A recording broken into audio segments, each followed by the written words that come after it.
শুভ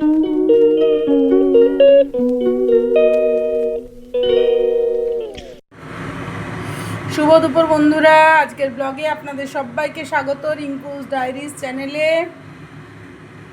আপনাদের আজকে আমি দেখাবো পাঁঠা মাংসের ঝোল, একদম খুব অল্প তেল মশলায়। দেখবেন পাঁঠা মাংসের ঝোল একটু হালকা হলেই বেশি ভালো লাগে, বেশি রিচ হলে আবার একটু অসুবিধা হয়। আর আমি তো আপনাদের বলেইছি কি আমরা বেশি তেল মশলা খাই না, তো আজকে খুব অল্প তেল মশলা দিয়ে আপনাদের দেখাবো পাঁঠা মাংসর ঝোল। চলুন তাহলে শুরু করা যাক। কড়াইয়ে আমি তেল দিয়ে দিলাম, অল্পই থাক ব্যাস। এইবার আমি তেলের মধ্যে দিয়ে দেবো, এই তেলটা কি বলুন তো, এই তেলটাতে আমি একটু আগে আলু আর পেঁপে ভাজলাম, সেই তেলটা। তো ওটা আমি এবার ওর মধ্যে, কড়াইয়ে তেল গরম হয়ে গেছে। আমি কিন্তু আজকে কি বলতো ওই গরম মশলাটা থেতো করে দেব না।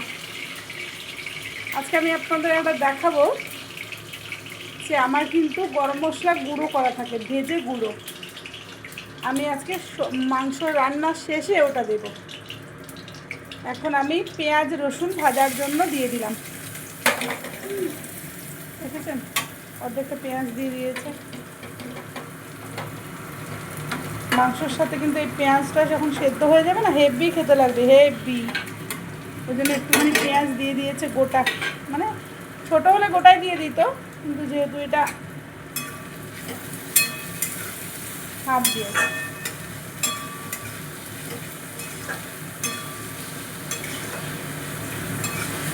যেহেতু মাংসতে নুন দেওয়া আছে না, সেহেতু এটাতে আমি নুন দেব না। যে রাতে মোর দুয়ার গুলি ভাঙলো ঝড়ে, জানি নাই তো তুমি এলে আমার ঘরে,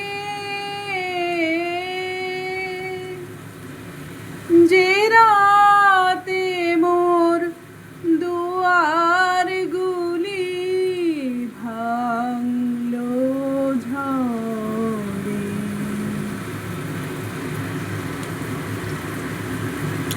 রান্না হচ্ছে, পেঁয়াজগুলোকে আমি লাল করে ভাজবো।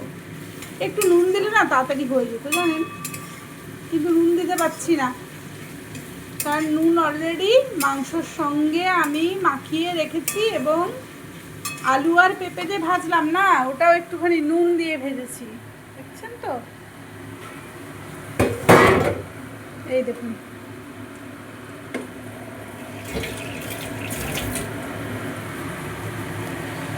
তো আমি পেঁয়াজের সাথে একটুখানি চিনি অ্যাড করে দিই। আমরা কিন্তু ঝাল খাই জানেন তো, ঝাল খাই আগেই বলেছি। তো আমি তো কাঁচা লঙ্কা বেটেও দিয়েছি, আবার গোটাও 3-4টে দিয়ে দিলাম এখানে, বুঝলেন। এখানে দিয়ে দিলাম কারণ কি ঝোলের সঙ্গে ফুটে যাবে, এখানে দিয়ে দিলাম। কষাবো না, ওগুলো কষালে কি হবে, ফেটে যাবে, তাহলে আরও বেশি যদি ঝাল হয়ে যায়। আমার ছেলেও খায়, ছেলে বাইরে থাকে হোস্টেলে, কিন্তু কি বলতো ও যখন আমি দেখা করতে যাই তখন আমাকে বলে, মা তুমি, সবাই তো মিষ্টি এইসব বলে আনতে, বলে মা আমার জন্য একটুখানি কাঁচা লঙ্কা এনো তো। না কাঁচা লঙ্কা কী করে খাবি রে, না আমি যখন খেতে যাবো পকেটে করে নিয়ে চলে যাবে।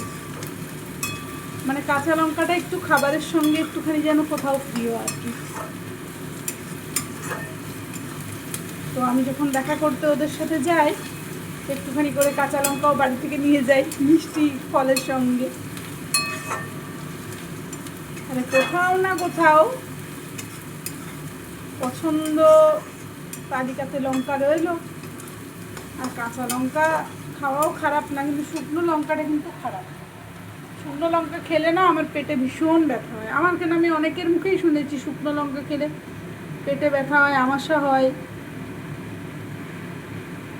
এ রান্না করতে করতে একটা টিপস দিই আপনাদের, যদি কারো আমাশা হয় না, তাহলে আপনারা একটা কাজ করবেন তো, কাঁচা চিড়ে সবার বাড়িতে প্রায় থাকে, তো কাঁচা চিড়েটাকে জল করে খাইয়ে দেবেন। কাঁচা চিড়ে ধুয়ে আর ফেলে দিয়ে ওই কাঁচা চিড়েটাকে নুন দিয়ে, চিনি দেবেন না কিন্তু, দিয়ে ঝোল করবেন চটকে, তারপর ওটা খাবেন, দেখবেন আমাশা না খুব তাড়াতাড়ি ঠিক হয়ে যায় ওটাতে। করে দেখবেন, কারণ এই ধরনের ছোটোখাটো রোগ তো আমাদের নিজ সংসারে হয়ে থাকে কারো না কারো। তো অনেক সময় দেখা যায় যে আমরা হয়তো খাচ্ছি ওষুধ, মেট্রোজিলটাই বেশি দেয়, তো অনেক সময় দেখা যায় যে আমরা খাচ্ছি কিন্তু আমাদের কাজ হচ্ছে না, অনেক দিন ধরেই আমাদের হয়তো রয়েই গেছে আমাশাটা। তো এটা আপনারা করে দেখবেন, কারণ আমি নিজে এটার ফল পেয়েছি, তো আপনারাও আশা করি এতে লাভবান হবেন। একটুখানি ট্রাই করবেন। লাল হয়ে আসছে পেঁয়াজটা, মাংসটা অ্যাড করে দিলাম।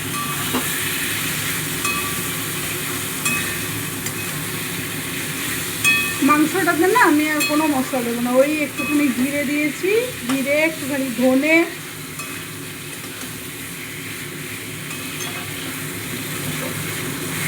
পেঁয়াজ আর রসুন আর আদা, কাঁচা লঙ্কা, ব্যাস। এই দিয়েই পাতলা করে আমি ঝোল করব।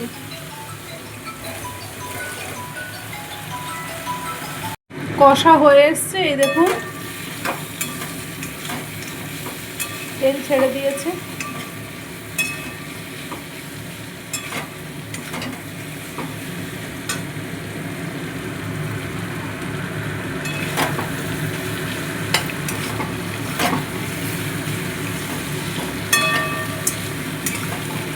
একটু মাংসটাতে কিন্তু একটুখানি লেবুর রস দিয়েছি, ঠিক আছে, পাঁঠা মাংসের একটা গন্ধ ছাড়তো, সেটা কিন্তু আর ছাড়বে না। সব যে হয়ে গেল কালো, নিভে গেল দ্বীপের আলো, সব যে হয়ে গেল কালো, নিভে গেল দ্বীপের আলো,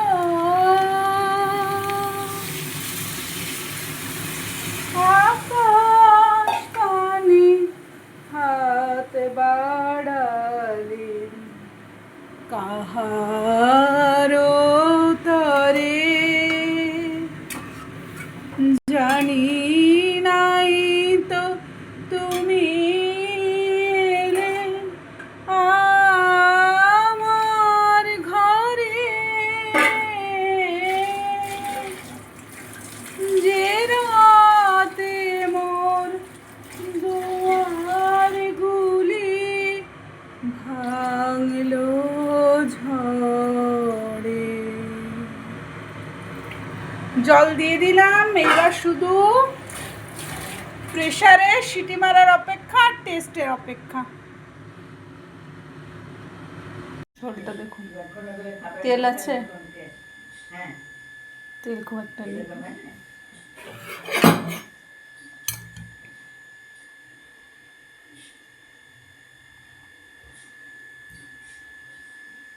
খেতেও টেস্টি, পাঁঠা মাংসের ঝোল রেডি।